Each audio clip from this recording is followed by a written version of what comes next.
గుట్టు చప్పుడు కాకుండా ఇంట్లో కల్తీ వైన్ తయారు చేస్తూ విక్రయిస్తున్న మహిళ ముషిరాబాద్ ఎక్సైజ్ పోలీసులు అరెస్టు చేసి రిమాండ్కు తరలించారు. హైదరాబాద్ లాలాగూడ విజయపూరి కాలనీకి చెందిన రిగార్డింగ్ మీల్స్ గృహిణి తన ఇంట్లో రహస్యంగా ద్రాక్ష పండ్లు చక్కెరతో కల్తీ వైన్ తయారు చేసి వాటిని లీటర్ 2 లీటర్ల బాటిళ్లతో నింపి విక్రయిస్తున్నది.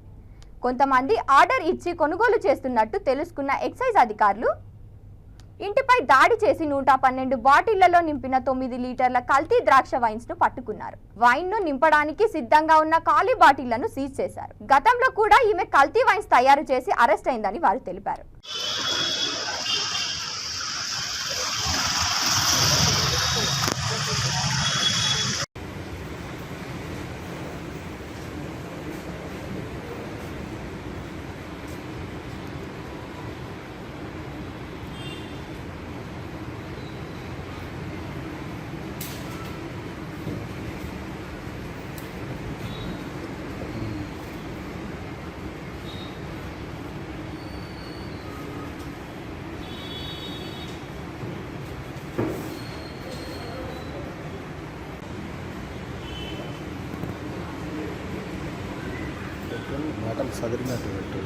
ఎర్లీ అవర్స్లో మాకున్న విశ్వసనీయ సమాచారం మేరకు తార్నాక నందు విజయపూరి కాలనీలో హౌస్ నెంబర్ 12-5-146 నందు ఫెర్మెంటెడ్ వైన్ తయారు చేస్తున్నారనే సమాచారంతో మా అధికారుల వారి ఆదేశానుసారం వారి అనుమతితో దాడి చేయడం జరిగింది.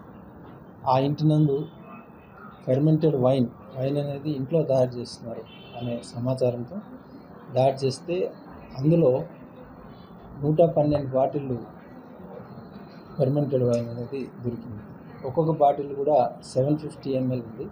ఈ విధంగా ఒక 90 లీటర్స్ వరకు మేము ఈ యొక్క ఫెర్మెంటెడ్ వైన్ని అక్రమంగా తయారు చేసిన వైన్ని సీజ్ చేయడం జరిగింది.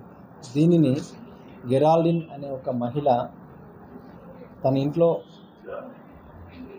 గ్రేప్స్ని, షుగర్ని, వీటిని మూడింటిని ఉపయోగించి తయారు చేస్తుంది.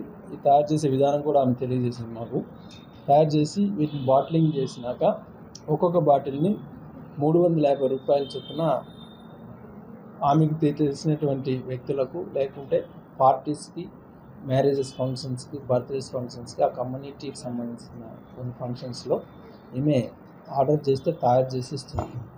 గతంలో కూడా అదే ఏరియాలో లాస్ట్ ఇయర్ డిసెంబర్లో ఒక కేసు నమోదు చేసినాము. అప్పుడు దగ్గర 250 లీటర్ల వరకు కూడా ఈ యొక్క ఫెర్మెంటెడ్ వైన్ సీజ్ చేసినాం. ఆ కేసు రన్ అవుతుంది. ఆ వ్యక్తి కూడా అరెస్ట్ చేసినప్పుడు ఇప్పుడు కూడా ఈమెని అరెస్ట్ చేసి తీసుకొచ్చినాం. కేసు నమోదైంది. ఈ కేసు కూడా తదుపరి విచారణ మొత్తం కోర్టులో హాజరుపరుస్తాం.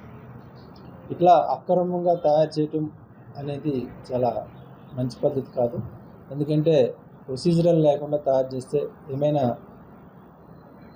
జరగరాని అంశాలు ఏమైనా జరిగే అవకాశం ఉంటుంది. కాబట్టి ఇట్లాంటి వాటిని ఎక్కడైనా కూడా లభించిన సమాచారం ఇచ్చిన